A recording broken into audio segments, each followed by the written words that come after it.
paso a paso contigo. Con mis prisas me he tropezado, con mis planes me he confundido, con mis fuerzas me he desgastado, pero tú nunca te has movido. Has permanecido firme, esperando que yo también me detuviera a escuchar tu voz. Hoy quiero mirar tus huellas, quiero seguir tus caminos, quiero aprender de tu paciencia. Aun cuando mi corazón quiera correr, enséñame a quedarme donde tú estás, hasta que digas ahora avanzar. Un día a la vez, así caminaré contigo, un día a la vez, sin correr, sin temer, sin dudar. un día a la vez, Porque tu tiempo es perfecto y tu voluntad es buena. Oh, cuando miro atrás veo cómo me rescataste de lugares que yo pensé que eran seguros, pero me estaban destruyendo. Cuando miro adelante veo que no sé qué viene, pero sé que tú ya estás allí, por eso confío. Oh, guía mis pasos, A los más pequeños, oh, enséñame tu ritmo sano. yo no quiero adelantarme, no quiero atrasarme, solo caminar de tu mano. Hoy doy un paso, mañana otro, y en cada uno, Señor, estarás tú. Así caminaré mi vida entera. Un día, Un día, un día a la vez. Señor, cuando el sol apenas empieza a tocar la tierra, cuando el aire todavía está frío y mis pensamientos intentan despertar, yo ya siento tu presencia moviéndose dentro de mí. No sé qué traerá este día, pero sé que tú ya lo has llenado de tu gracia. Hoy comienza un nuevo amanecer y quiero vivirlo contigo. Ayer dolió, el cansancio me pesó, las palabras que escuché dejaron heridas, las dudas me persiguieron, pero tú estuviste ahí, en medio de mi silencio, en medio de mi confusión. Y aunque yo no lo sentía, tú estabas sosteniendo mi espíritu para traerme hoy aquí. En este amanecer siento tu misericordia, como un río suave que renueva mis fuerzas. Siento tu mano tocar mis pensamientos, limpiar mis temores, llenarme de propósito. Eres tú quien cambia mi oscuridad por luz, mi tristeza por gozo, mi cansancio por descanso. Un día a la vez, así vivo este nuevo amanecer. un día a la vez, con tus promesas firmes como roca. un día a la vez, Señor, porque tu fidelidad no cambia y tu amor siempre me encuentra donde quiera que estoy. A veces miro el horizonte y siento que los gigantes siguen allí, pero cada vez que elevo mis ojos a ti, veo que son más pequeños que tu gloria y tu poder.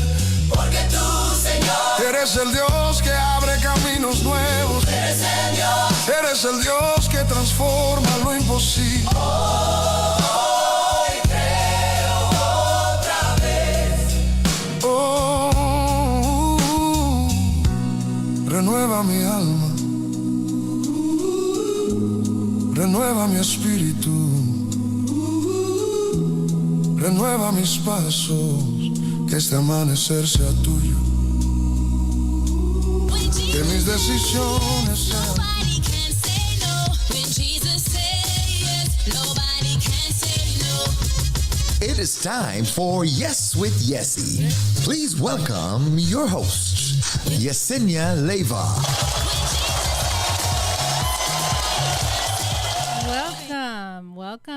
Welcome to Yes with Yesse. It is Yesse. Good evening, good afternoon, good morning, wherever you are listening from. As always, great to be here this evening or afternoon, depending on what side of the world you are, or good morning. It's a great day. It's been a great day. It's a great day to be alive. I'm grateful, as always. Have to keep walking, being grateful. Keep walking in gratitude, and when you continue to walk in gratitude, it's amazing how just good things continue to happen, and it's a great feeling to just be surrounded by goodness. The goodness of God is amazing. So I am grateful, and I pray that you feel the same way. Just to be alive another day, it's a great thing. So thank you everyone for joining Yes with Yesse. I see you guys on, but I need you to say hello. Let me know that you're there. I'd love to know who is there. And please, as you come on, share the broadcast. Let others know that we are on Yes with Yesse. And Yes with Yesse is here for the community. We talk about all things from disability, inclusion of disability, community, and everything that just makes up our community. I am a huge fan of community. I'm a huge fan of people. I love people, and the fact and the thought that we are one people. What you need, I might need. What I have to offer can help you to just be the best version of yourself, and vice versa. And so when you guys see Yes with Yesse come on, and you see the disability related topics, I would love for you guys to engage and just stay for a little while and say to yourself, or think to yourself, how can I relate to this? How can I relate to this? Or how can someone that I know relate to this? Maybe it's not for you, but maybe it's an opportunity for you to learn something new and be able to help the next person. Right? And so if we did that, if we were able to capture that one thing that can help someone else, then we've done a good job. Then we've done something right? It's just to be our brothers and sisters keepers. And so that's the goal.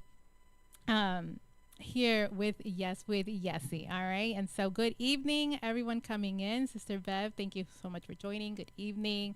And just to share the broadcast, guys, as you come on. Interesting little tiny story before I get started. Before coming to the studio this evening, I went somewhere, quick stop, and there was this young lady there.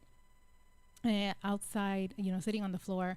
I said hello to her, and talked for just a couple seconds, asked her if she needed anything, and sure enough, I said, I kind of wanted her to say what's her story. I'm very interested when I see someone in the streets, what's their story. Once upon a time before COVID, we used to go out and feed the homeless and give out clothing. It was like one of my favorite things to do. It still is. And so she told me she told me a little bit about herself, and I said to her, do you have a diagnosis? Do you have a medical diagnosis?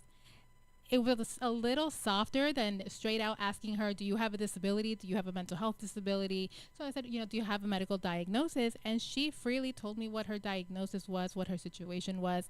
And I was like, okay. And we exchanged information, and my prayer is that she can that she is willing to get help that she needs to be the best version of herself, right? And so I as a provider and someone that lives with a disability and interacts with so many with disabilities, it's kind of like you see someone and you kind of know what's going on without diagnosing. You don't want to diagnose because you don't know for sure, but something is going on. And sure enough, she told me her a little piece of her story. And so I pray that I can help her in some kind of way, just to kind of get back on her feet, or at least to start that process. And let me tell you, having a mental health diagnosis when you want to help someone, for me as a provider, that is the hardest. That is the hardest person, or the hardest diagnosis in a person to be able to help, because of the level of the disability, the level of the mental health, or they're good today and they want the help today, but do they want it tomorrow? Are they going to be able to follow up? Like all these different things that have to do with that person's mental health, excuse me, mental health condition, when it pertains to them getting help is a lot of factors. And so when we talk about that and having had this interaction with her, I think about, how many people might not know about this thing called disability. We live with something, right? Or we feel like we have some kind of diagnosis. And a lot of times we wonder, does this qualify as a disability? Does what I have or what I feel or the pain that I'm going through, does this qualify as a disability? Can I apply? How do I apply? And then a million questions start going into your mind, not really knowing what to do or how to get the help. And so that's what I want to talk to you guys about a little bit tonight is, what is this thing called Social Security disability? What are the requirements, and how do you, I want to say, how can you tell, how can you prove that that whatever it is that you are living with, whatever condition, whatever disability, indeed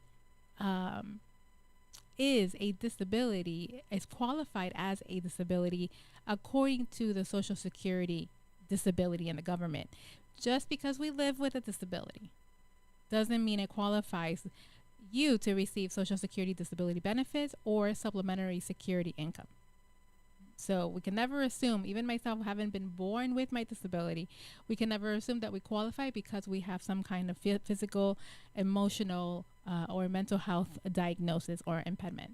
And I say that because, again, I lived it. I was born with my physical disability, and yet I was denied Social Security because I was deemed not disabled enough.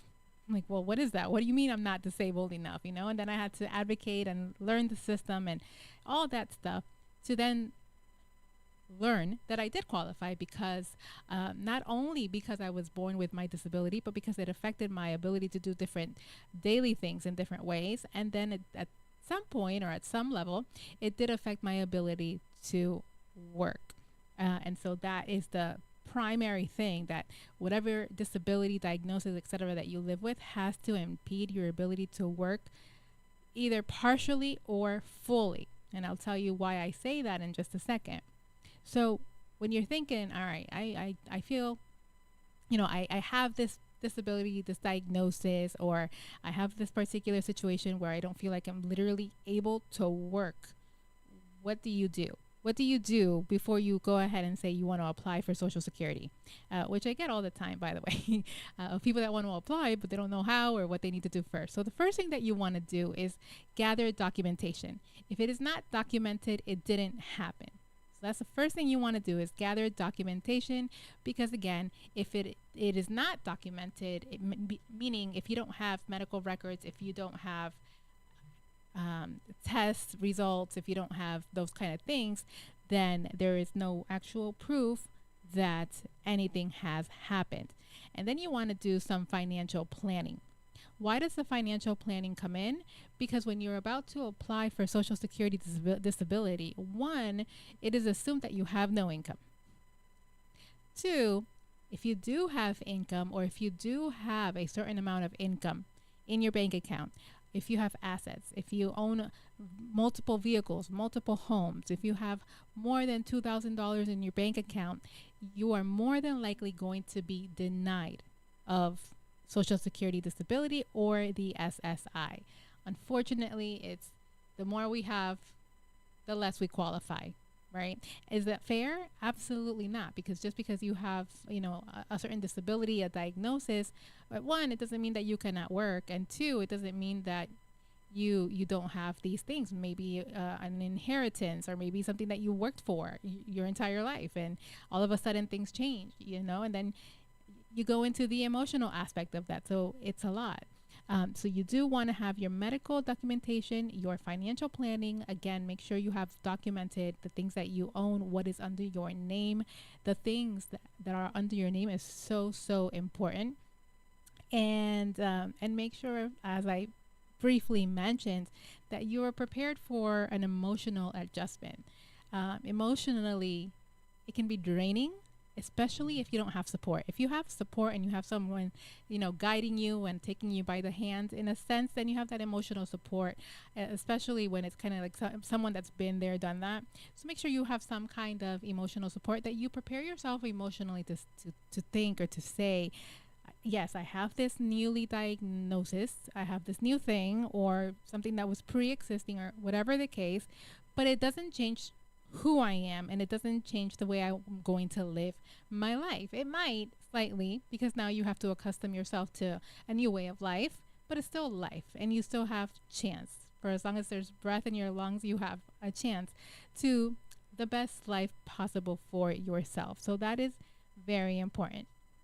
And so when we talk about what qualifies us for this thing called Social Security disability, and we talk about the different disabilities or the different types of disabilities, there's a lot. There's the physical disabilities like myself. You have spina bifida, cerebral palsy. You've literally physically you break your back. You break your back and now you have all these things that you have to have rods rather in your back, that qualifies as a disability. You have mental health, a mental health diagnosis, and even having a mental health diagnosis, it's very wide and there's different types. And so whatever that mental health diagnosis, again, has to impede your ability to work in a great way.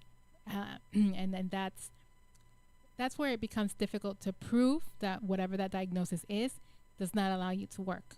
Right? You have newly diagnoses, if you will, that are now deemed to be a disability. Someone that is pregnant. I don't agree with that one, but it is a thing.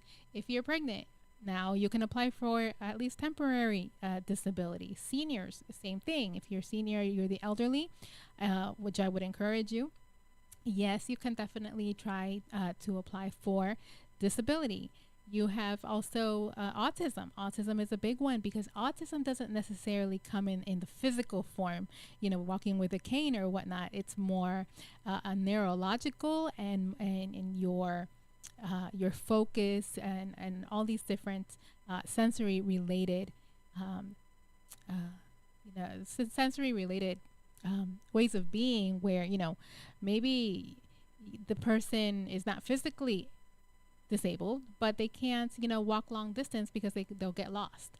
Or if you tell them to walk to the car, they literally cannot walk to the car because they'll go all over the place. They don't know where they're going, so it's more cognitive disability than it is physical, but it still qualifies as a disability. The same way that if the individual with the autism or the child more than anything with the autism doesn't qualify, the parent can qualify on behalf of the child as long as they are under the age of 26. Normally it would be like under 18, right? But in the eyes of the government, you are a dependent until the age of 26, where it gives you a lot of free way to do all these things, right? So that's just a couple things to keep in mind when even thinking of applying for Social Security disability. Now, to be considered disabled, yes, you have to be considered disabled. To be considered disabled in the eyes of the Social Security Administration, you must have a couple things. Okay, some of the things that we may have kind of sort of mentioned, but you must have a couple things. Again, it is the total work limitation, which means that you cannot work at all. Therefore, you have no substantial gainful employment opportunity at all whatsoever. Is that true? No. Like myself, no, I can work. I can, do a lot of things. But in the eyes of the government, you have to prove that you are not able to work at all. You cannot earn your own money, which is very difficult in the economy that we are in today. So what I encourage my clients to do and what I actually do for them is to get a letter from your doctor saying that, this person is literally not able to work. In their own words, of course, let them know that to write for you that you are not able to work because of your condition. Don't put a time frame. Don't do any of that. Just say that you are not able to work. If you say that you're not able to work for a certain time period, 3 months, 6 months, whatever it is, Social Security is going to take that as a temporary thing. And so more than likely, you're not going to qualify. So just have them write a letter for you saying that you are not able to work at all whatsoever. have to have proof of how severe your disability is from a medical perspective. Again, your disability, your injury, the mental health, autism, whatever it is that you are, whatever the diagnosis is that you are using to apply for this Social Security, you need medical proof, medical documentation to determine that particular specific disability. The evidence, as they call it, has to definitely be established by the medical professionals, right? So your doctor, a specialist would be absolutely great and helpful. Neurologist, orthopedic, your primary doctor, any doctor that is a specialist according to your disability, connected to that newly disability, injury, illness, is the one where you want to be getting these documentations, this proof of disability. And that is the same doctor that I would encourage you to get that letter saying, due to their disability, so and so is no longer able to work. That would be very helpful, and that would decrease the chances of you getting denied the Social Security. The reason I say that is because, including myself, you will get denied at least twice. Why? I don't know. Nobody knows. To me, it's like just for fun kind of thing. But you are bound to get denied at least twice from Social Security Administration, which is why the more you have, the more documentation you have, the more proof, the more testimonies, the more of a story you gather together to prove your disability, the better. And I feel like it's so sad that we have to do that. It's something that we live with, every day, and I have to prove so much that I have this particular disability. And the reason for that is because, unfortunately, so many people play the system. So many people live off of the system that should not be living off of the system. That for those of us that truly need it, in a way, specifically the health insurance, then we're punished for that reason. And it's not fair, but it is what it is, right? It is what it is. So documentation is key. If it's not documented, it did not happen. Your condition, again, must last more than 12 months. More than 12 consecutive months. So not like, 2 months over here, 4 months over here. No. Your condition has to be, it has to last, in a sense, a whole 12 months or more. If it did not last 12 months, a whole year, right? So if a whole year has not passed since you were diagnosed with that disability, then you will not be considered to have a disability. That's another rule, which is a little, here and there, but that is a rule. It has to have lasted you more than 12 months, including myself. Again, I had to prove that I've had my disability since 1985, while I was in the process of reapplying and all of that. And it's just crazy, but you have to prove it. Now, we talk about documentation. Documentation is everything, right? So what are some key documentations that you can gather together to make sure your percentage of opportunity to actually get this service is very, very high? Again, the more documentation that you put together, the better it is, and the more you increase your chances of getting this disability that you need. So, and some of the things are not very easy to get, by the way. So as soon as you have in your mind that you want to start this process, I would encourage you to jump on it, because things take a really long time. Even if you're working with a provider like myself, a social worker, it takes a while. So we don't have any special powers. We don't have any, special powers to, get in faster or anything like that. Unfortunately, we have our voice, and we have the knowledge of the verbiage and what to say and what not to say, which is very important, by the way. What you say and what you don't say in your applications is very important. So take your time in doing it. Just do it with enough time to get it done. Medical documentation is very important. One of the things that you want to make sure that you have is your physician treatment plan. So whatever plan and notes your physician has, that is very important. That is going to explain your disability as a whole, right? What is the disability or the diagnosis? What is the explanation? What are the symptoms? What are the exams that have been taken? What observations have been taken place, or what has been observed with this particular diagnosis? Your diagnostic test treatments. What was done to diagnose you? That's a thing. What was done by the medical professionals to diagnose you in this thing that you are now living with? X-rays, MRI, CT scans. I don't like CT scans. They scare me. All those things, blood work, even UTIs, any kind of test that you have according or connected to your diagnosis, is, even if it's more than one. I talk to you as if it's one diagnosis, but even if someone has a multiple diagnosis, you want all of these things for all of those diagnoses. And that's very important, because then you're going to have missing information. They're going to send you these letters saying you're missing ABC, and it's, again, going to take a lot longer. So your treatment history, medical records, and your medication records. Medication records is very important. And your treatment, your history of treatment. What medications have you taken before? What treatments? All of that is important to build up a story, in a sense, build up your story of your diagnosis, your disability, and getting you to the next level in the process, to the next step in the process, to help you apply for this disability. And so again, we talk about medical documentations. Documentation is everything. If it's not documented, it did not happen.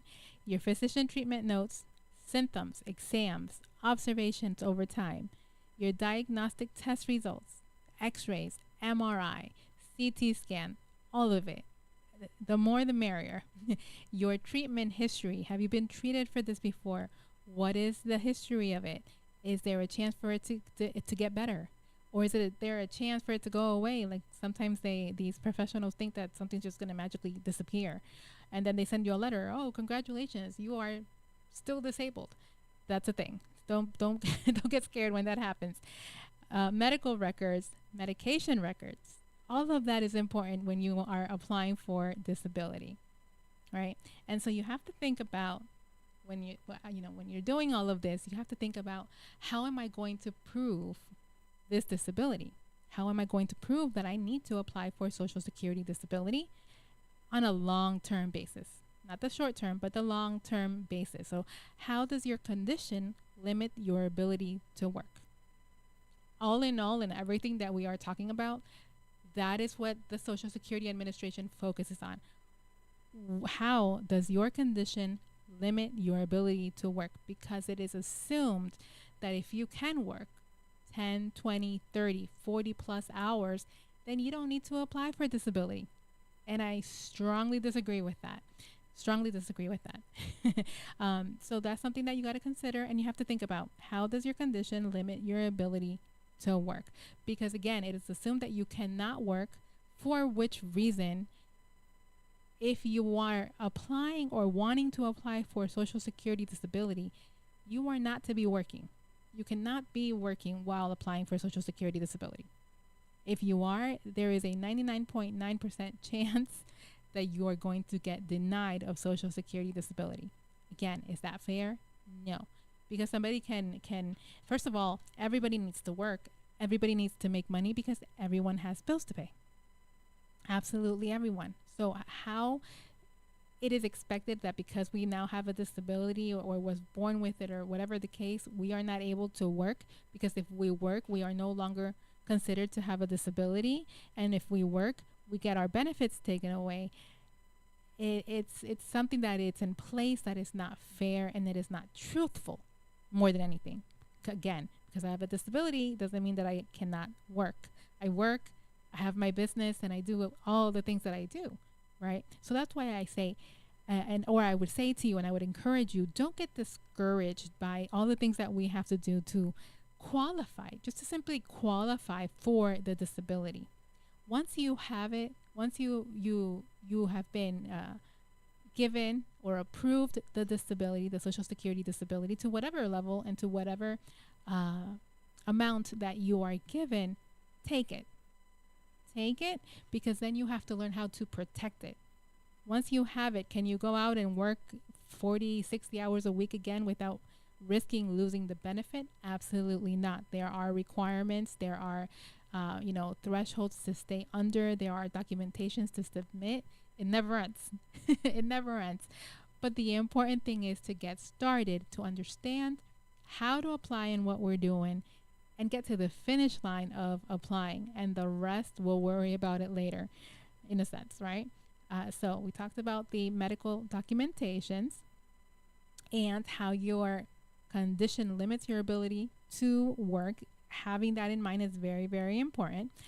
Again, same thing, right? When we think about how does it limit your ability to work, it's going to be connected to your disability and to the symptoms that you live with, whether it's pain in your body, whether it's you have constant doctor appointments, you have treatments, you have chemo, you have, all these things. It's so many factors that go into it that it can get overwhelming, but you just got to take it one step at a time. So remember that you have to have those proof of how your condition limits your ability to work, right? So again, doctor notes, doctor documentation, your mental health records, or your just your health records of that particular disability, your full medical assessment.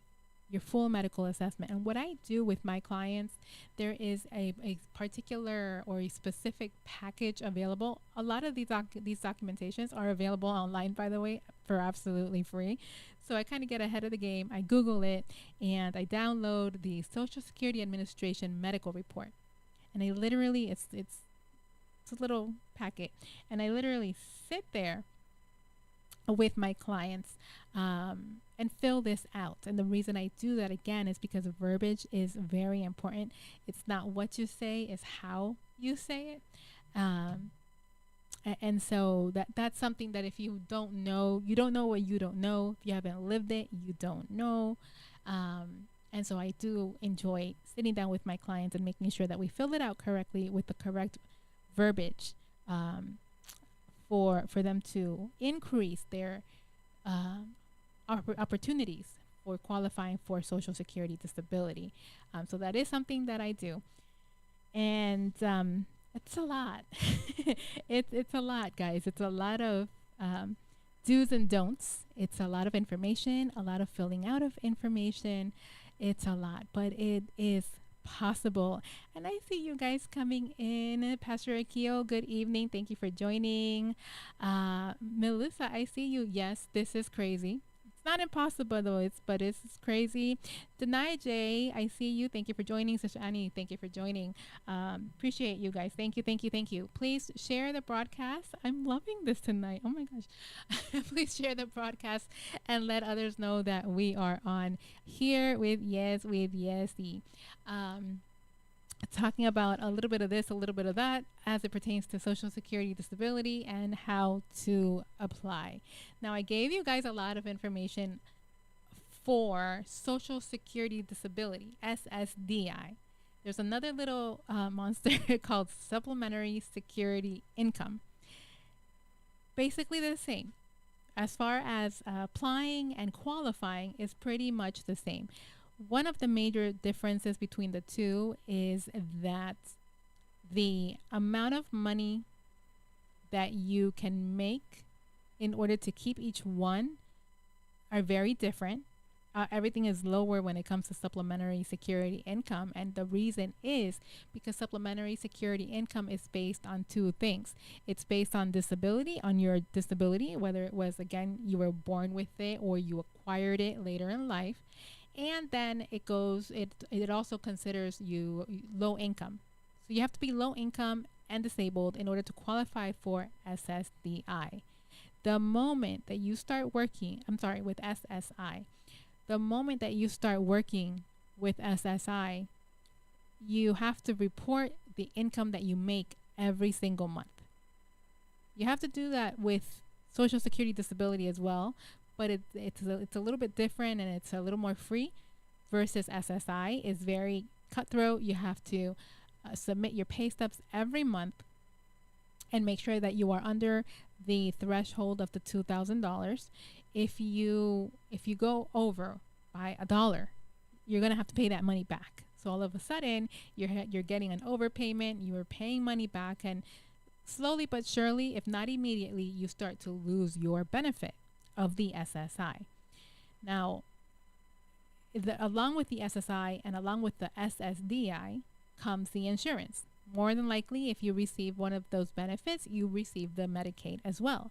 And like my story, it's not so much about the money every month that I receive, but it's about the Medicaid and now the Medicare that I receive to cover my medical needs. I get Medicare because I'm on disability. Supplementary security income only gives you Medicaid, right? Only gives you Medicaid.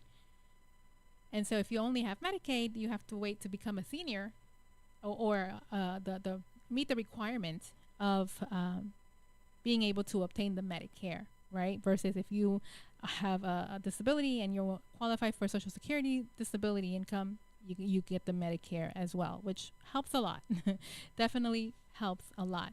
So with the SSI, Supplementary Security Income, how does somebody receiving Supplementary Security Income learn that they now qualify for Social Security disability? I myself was in my late 20s to early 30s when I learned that I qualified for Social Security disability income. So again, you go from SSI, strictly disability and poverty level, to SSDI, which means, all right, now you're able to work, get more money because you have worked, and qualify for Medicare and Medicaid. The one requirement in order to go again from SSI to SSDI is that you have to have accumulated a minimum of 40 work credits. Okay? Yes, 40 work credits. So for every year that you work, it's about four credits per year. And so that's how you kind of just start accumulating those credits. It's not like monthly or anything like that. It's annual basis where the more you work, the more credits you obtain, or the more credits you gather. Therefore, eventually you qualify for Social Security disability. Personally, myself, I had been working since I was old enough to work, 18 years old. You know, I started working through a hospital. I was volunteering. I started working with Disability Rights Florida very young. And so once I got up to my early 30s, which is still young, late 20s, early 30s, and I was in the verge of losing everything because I didn't know how to protect my benefits. I didn't know what all of this meant. And so when I went to get help in protecting my benefits and getting them back because I had lost them, they said, wait a minute, you have been receiving SSI, but now you qualify for Social Security disability because you have enough work credits. So the fact that I was in my early 30s or late 20s and already had my 40 work credits just really proved how much I had already been working.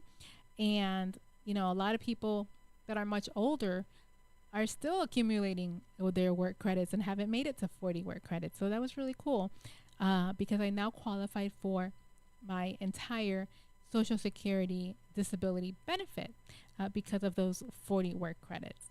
So you're receiving SSI, you're working again, you're making it happen.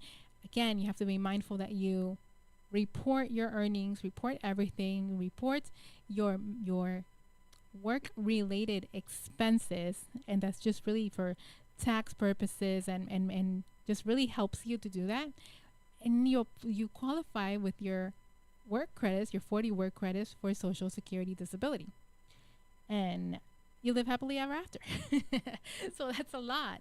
And one of the things is that when we have any particular disability and we are working, you want to make sure that you are working with an agency that's going to help you with your benefits counseling, and that you are working with an agency that can offer you what um, it's basically called a subsidy letter.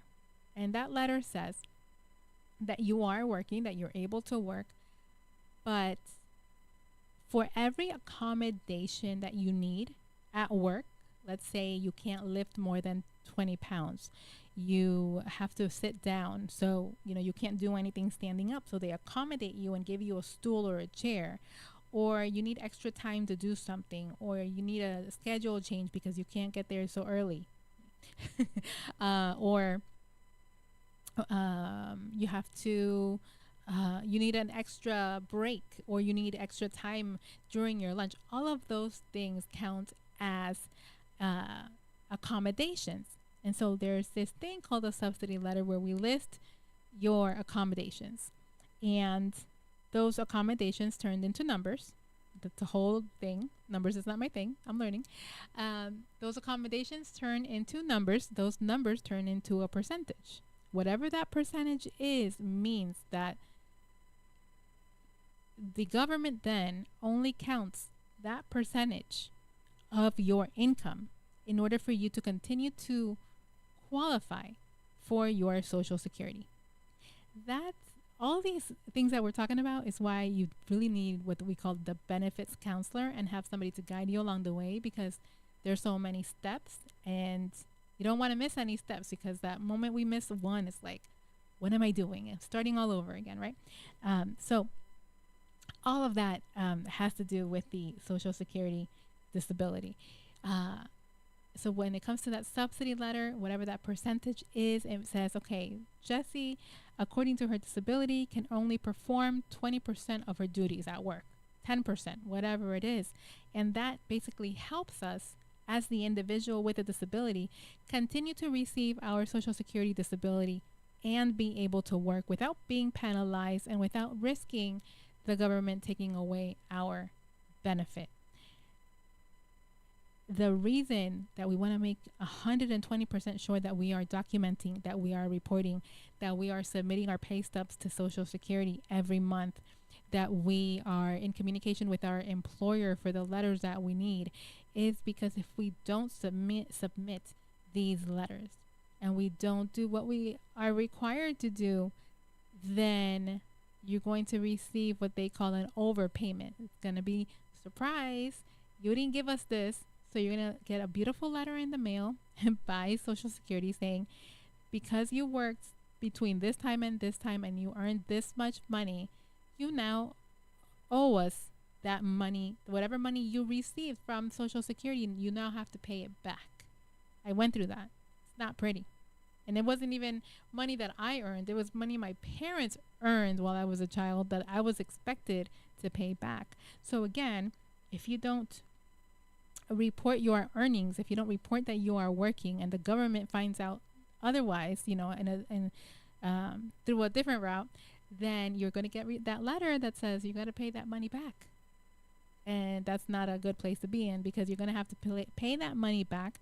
They're going to either take away or reduce your Social Security disability or your SSI. I was on SSI when it happened to me. And then you're going to be in an icky financial situation. So it is always best to report everything as much as you can from the very beginning so it doesn't happen to you. So it's a lot. It's a lot of stuff. And all in all, though, at the very end of it all, once you work step by step with it and you figure it out, it all works to your benefit. I see it for myself. I'm able to work. I have extra income. I'm able to be an entrepreneur, all those things, and still be able to manage and get the disability and all of that. So all in all, it works, guys. It's not completely terrible as long as, again, you have the guidance, you have the help, somebody to guide you in it, and you have the knowledge. Right? You have the knowledge. Knowledge is key. I didn't have the knowledge. That's why I went through everything that I went through. And so I encourage you guys, just go to the website, Google it. I Google the forms. I learn what each form is. There's different programs that I have to become certified in order to provide a specific Social Security disability related services. They are lengthy and terrible, but we'll get there one at a time, one at a time. And just educate yourself. That's very, very important. So if you go to ssa.gov, you'll be able to see a lot of information there and read it for yourself. And if not, give me a call. Let me know. That's what I'm all about with my disability programs and training. My information is listed on the screen. And again, Social Security disability, the teaching you what we have been talking about, helping you fill out applications, helping you learn the difference between Social Security disability, SSI, Medicaid, Medicare, all of that is things that I can definitely help you with. And even for veterans that have to endure this whole disability thing, mental health, etc., I can help you fill out those applications. That's one of our core services. And as, of course, the advocacy, right? You think about, okay, well, I filled this out, then what? So I would never encourage you to go to any of these appointments by yourself. It is always best to go with an advocate, someone that, again, knows their language. So again, if you are in need of that assistance or that service, I can help you there as well. So filling out applications, advocacy, going with you to these appointments is very important. So I can help you with that. Information and resources. You're like, I've never heard of any of this before, or I don't know where to go. I don't know who to call. I can help you with information and resources. Sometimes it's literally just one phone number, one call away, one person to make it all happen. It's all part of mentorship. As I feel very strongly about, and so much more. All right. And so again, because you are able to work and receive these benefits at some point, employment services, I can guide you to the agencies and people that can help you once you are ready in that process to either get back to work or get to work, period, from the very beginning. Employment training, resume writing, pre-employment services is what we call it. So resume writing, interviewing skills, like all those things we can help you with, or help gear you in the right direction. I always say, if I can't help you, I'll find someone that can. Again, if I can't help you, I'll find someone that can, and we'll definitely be connected to the agencies that are available, organizations, etc., that are available to help you get to where you need to get. Okay, so never stay exactly where you are right now from a lack of resources, because of a lack of knowledge. Find out, ask questions, call. All right, information is on the screen. You can visit my website, dptmanagement.org. DPT management and disability. DPT stands for Disability Programs Training. So dptmanagement.org. Our physical office is located in Coral Springs, but I am everywhere. If you can't come to me, I will go to you, or we can do video call, phone call, whatever we need to do to get you the help that you need. And if you want to just go ahead and give me a call and schedule your consultation, you can also do that at 954-529-4586, 954-529-4586. And again, everything that is offered is listed in dptmanagement.org. If you want to send an email, you can do that as well. And that is dptincorporated@gmail.com. dptincorporated@gmail.com. Send me an email and we will begin the process that way. So whatever is easier for you. I'm a caller. I'm not a texter or an emailer. I'm a caller. So call me. We can talk about it after we schedule your consultation and go from there. So it's 954-529-4586. All right. That's my story, and I'm sticking to it. And I see.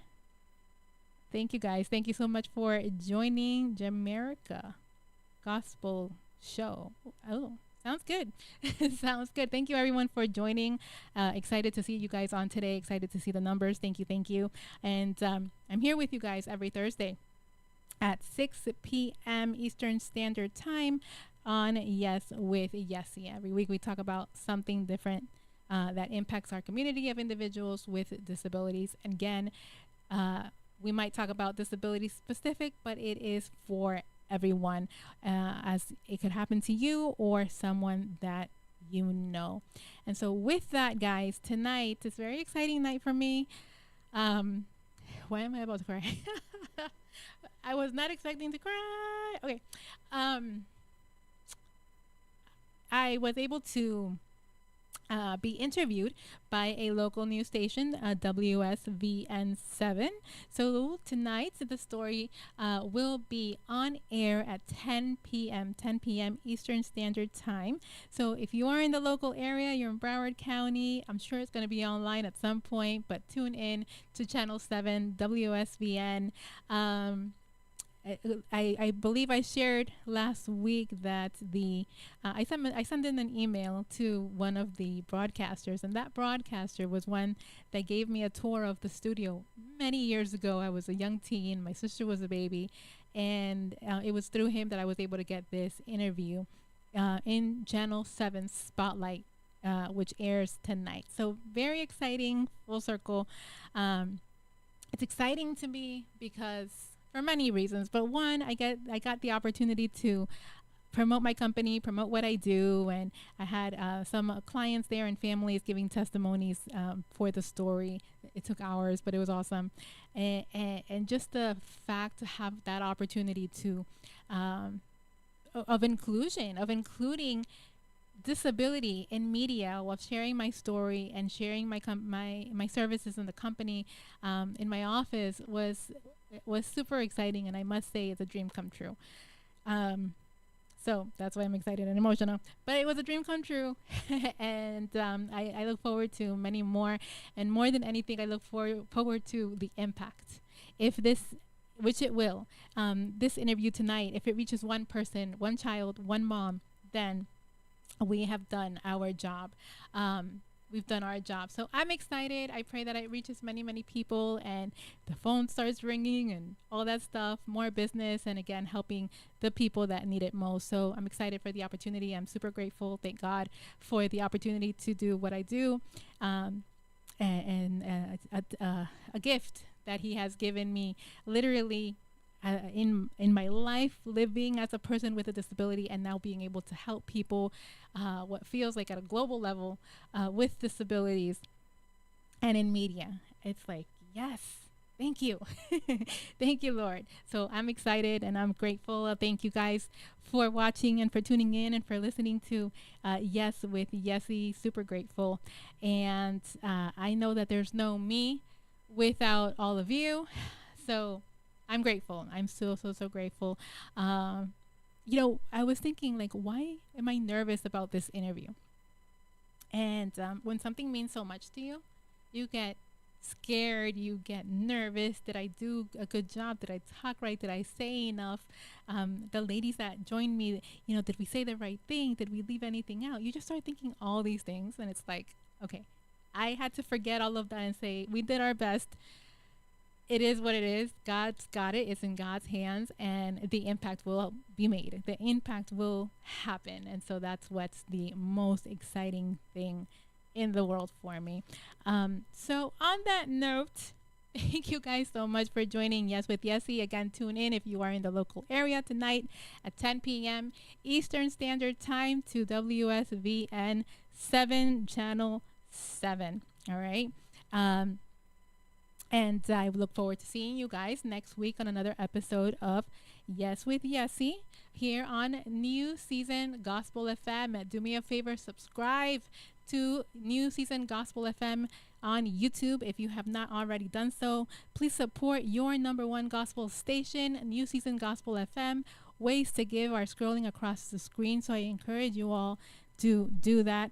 And in the meantime, in between time, before I say goodbye, before I say see you later, help me wish our bishop a happy birthday. It's a blessing to have you with us another year. I pray God's blessings over you. I pray that he fulfills all the desires of your heart in good health. As you say, we appreciate, love you. I appreciate you with all my heart.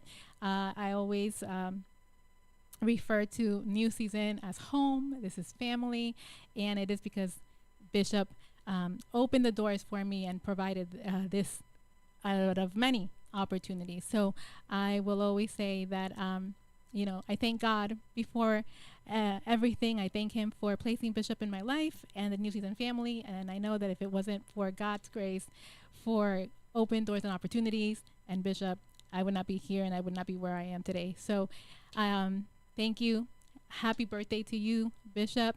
And we love you very, very much. And guys, those of you listening, I encourage you to give people their flowers while they are in the land of the living, because tomorrow is not promised to anyone. All right. So see if you guys are still with me. You are still with me. Thank you guys so much for joining. Crispa 1030, thank you so much for joining.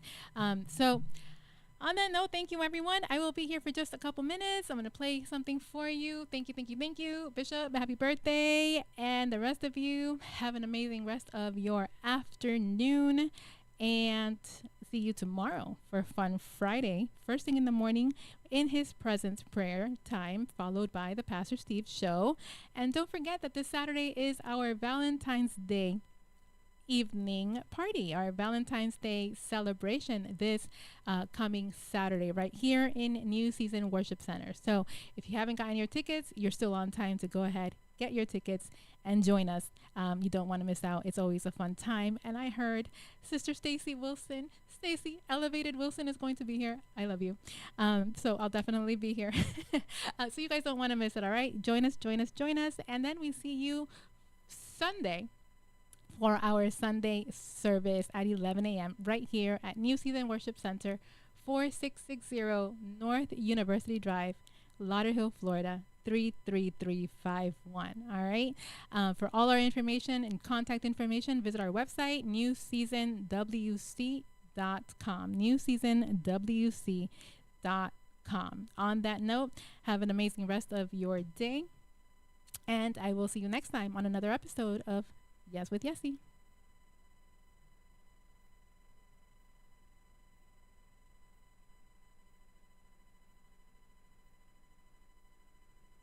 Se convierte en maravilloso. A veces me siento me siento incompleto, pero tú ves belleza en cada parte de mí. Tú no te apresuras, tú no me abandonas. Tú trabajas en mí, en el tiempo correcto, con la gracia exacta, con la paciencia eterna. Tómame, Señor, despacio profundo, suave, haz tu obra en mí. Que cada día sea un molde, cada paso una enseñanza, cada lágrima una semilla de lo que viene. Y cuando termine este día, quiero saber que estuve en tus manos, no corriendo, no huyendo, sino descansando en ti. Un día a la vez, un día a la vez, un día a la vez, un día a la vez.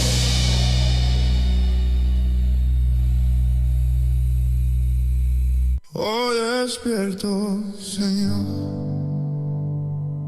y aunque mis ojos aún estén pesados y mi espíritu cansado, hay una chispa en mi interior que quiere levantarse a tu luz. Ven, respira vida en mí otra vez. Cuántas veces tropecé en el mismo lugar, cuántas veces caí pensando que ya no habrá regreso, pero tú me buscaste entre mis ruinas, me llamaste por mi nombre y me dijiste, todavía no has visto lo que puedo hacer contigo. Ese eco ese eco me sigue sanando.